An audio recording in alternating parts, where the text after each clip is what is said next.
The New Testament says we are living letters, known and read by all men. The reason I do this is so that people who look at my life will see a real Lord working through a real circumstance in a way that can only be His hand, so that the glory goes to Him when we're back together. Because she wants to be loved. Oh, she's going to be loved. She knows everything I said to her in the letters, and I want to love her in every single way. Love her from my heart, love her with my words, love her with my actions, love her with activity levels, things we do together, love her as my friend, become her best friend, love her as my girlfriend, love her as my fiance, and love her every day as my wife. And one of the great ways I want to express my love to her is, financial responsibility, which will be my joy. To love her family, to get to know her family, love her family in every single way that they may, need from me as the best son-in-law I could ever be. That's what I want to be. The best brother-in-law for her sisters,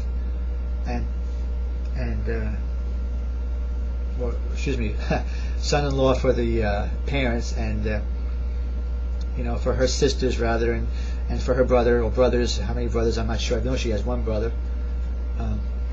Just to be good to them because they're her family, and to become a member of her family, and her to become a member of mine. My mother and father would love her, and that she takes my last name, and to love her where we go on outings together and do things together. Everything that we could possibly do together. Just have a ball, have a blast, and just have a lot of fun, a lot of laughs, make each other laugh. I want to make her laugh. We can just have to laugh our heads off. I can do that. I have a funny bone, but I want to, get to that point where I can express that to her. Just to do things together, and then in marriage, where it says that the Apostle Paul spoke of, the husband's body doesn't belong to him only, but to the wife. The wife's body doesn't belong to her only, but to the man. And that it says it's better to marry than to burn with passion. I burn with passion for her, but it's a good passion.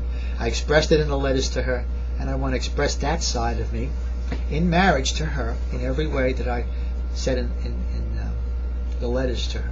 But what happens in our society is that that's all they experience, and then when that dies out, there's nothing left, because you don't have the foundation of love and trust and friendship and caring, compassion, and doing things together and loving the person.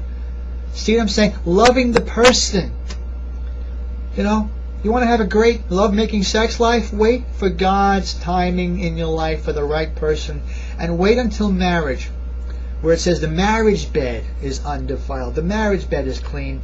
And then because you love each other, because you've gotten to know each other, because you've put each other first in your life, because you've gotten to know each other, because you understand each other, because you care for each other, because you're committed to each other, you respect each other, you honor each other, that you're loyal to each other, that you know each other because you're being with each other, will the lovemaking mean something.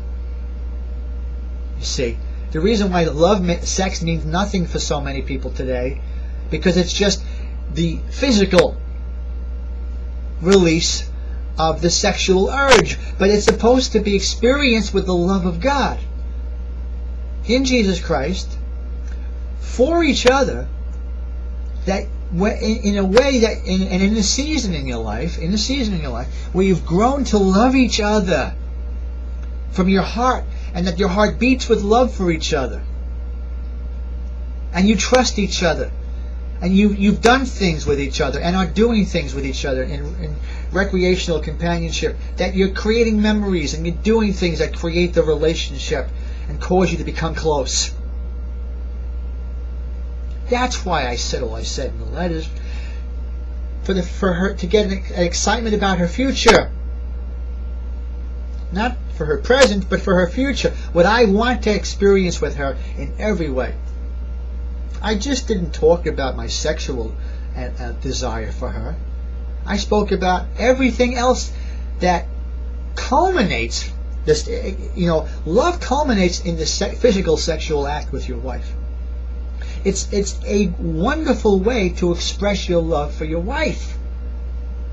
Whom God joins together, let not man separate. And for this reason, a man will leave his mother and father. And literally, it says to be joined to his wife. It literally means to be cleaved to his wife. And the two will become one. United. One flesh. Therefore, the two become one. We're united in every way. Not just the body and not just the physical sexual desire that God created, that urge to be expressed with a man and a woman before him. It's perfectly natural, it's perfectly supernatural, because it comes from God. But what our society misses is the love of God. Because most people don't believe in Jesus Christ. They don't believe in God. And so they're missing out on the wellspring of the love of God, which comes from our heart. Jesus Christ loved the church from his heart. And it says, husbands, love your wives as Christ loved the church. It means we love our wives from our heart, from our inner being, from the deepest part of us. And that's going to grow. Listen, when I'm with her, people are going to know we love each other. They're going to know that the God that I've been speaking about and the vision I've had was coming from him. Faithful is he who calls you, he also will bring it to pass. And they're going to see that we love each other. They're just going to be seen. It's like you can't fake it. You can't fake real love. Real love is there. Well, I talk about it a lot because I look forward to it. These are the most important things and truths of my life. The Lord Jesus Christ is the most important person in my life. The second most important person is this woman, my sunshine, my honey bunny, my baby doll. She's the second most important person in my life. Tears of joy always come to my heart and mind when I think of her, because she's just so filled with so many good things. She's just full of goodness and good things. She's a beautiful, darling, caring, good person, good girl, a good woman. And she's so many other good things too. And I'm going to have this experience with this girl the rest of my life, and I thank God for it. Not only is she going to be my gift, I'm going to be hers. And if I'm going to be her gift, if I'm going to be the gift God gives her, if I'm her gift, I'm going to be everything and more, with the love of God working in me and making me the man of God that the Lord wants me to be, and him making me the man that this woman has always desired deep in the deepest recesses of her heart. I'm going to be more than she ever asked, dreamed, or imagined, because I love her. I love her so much, and it's going to increase when I'm with her.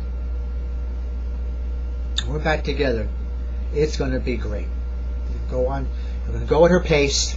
We're going to go in slow stages, at a stage that's comfortable for her. But it's going to be good. I'm going to make it good for her. I'm going to make it great for her. It's going to be good. It's going to be all good, because she can only be all good for me. I've known that since the first day I met her, 11 years ago. It's just been a long road waiting, because that's the way the plan of God has been for me and for her. But when that season comes, that as I keep myself planted by rivers of living water, and as she does the same for her life, as I said to her in our meeting, I said, hon, you're going to find out as you grow in your life with Jesus where he wants you to be. And she agreed with me on that. And I said, why don't you ask him? Would you be willing to ask him if I'm the one he has for you? She paused for a bit. She admitted, yes, she was willing. Do I have confidence that the Lord who began this good work in both of us will complete it? Do I have confidence that that was an arranged meeting by the Lord of glory that day in August? Yes, I do. Because he knows my heart. He knows I want to marry her one day. He knows I want the reconciliation. But he also knew that this woman had to see from me that day certain things that I was able to show her that day that became the seeds of the reconciliation that will grow, and the desire that will be growing in her heart as God works in her heart to help her see that I can be good for her, and that she will give me the second chance in that second season for the reconciliation that will cause us to have the fruit that remains, as Jesus said, and that the relationship that I've always wanted to have with her will begin right there in that day of reconciliation, with friendship up into boyfriend and girlfriend, the fiancé, and then marriage. It's going to happen. Because faith that I have in Him is the evidence of the things I've been hoping for. It's the convictions of things I can't see currently in time and space physically, but I see it in my heart. And it's all centered in the love of God. These three remain, the Apostle Paul said. Faith, which means faith in Jesus, hope, and love. But the greatest of these is love. That's the foundation God has for me, that I have back toward Him, and I have for her. And the trust that's going to be building is going to be wonderful. I hope these messages encourage those who have ears to hear and eyes to see. Will take some of what I'm saying and run with it for your life, because it's worth it. You're going to get on the other side of the test and trial that God puts you through, because the tests and trials are there to make you everything, to get you where you need to be, so that you could become, for that woman that God's going to be bringing into your life, everything that she's going to need out of your heart, and from your attitude, and from your words, and from your life on an everyday basis while you're with her. Husbands, love your wives, even as Jesus Christ loved the church, the assembly, the called out ones, the sheep of His pasture. I am the good shepherd. The good shepherd gives up his life for the sheep and gave Himself for us.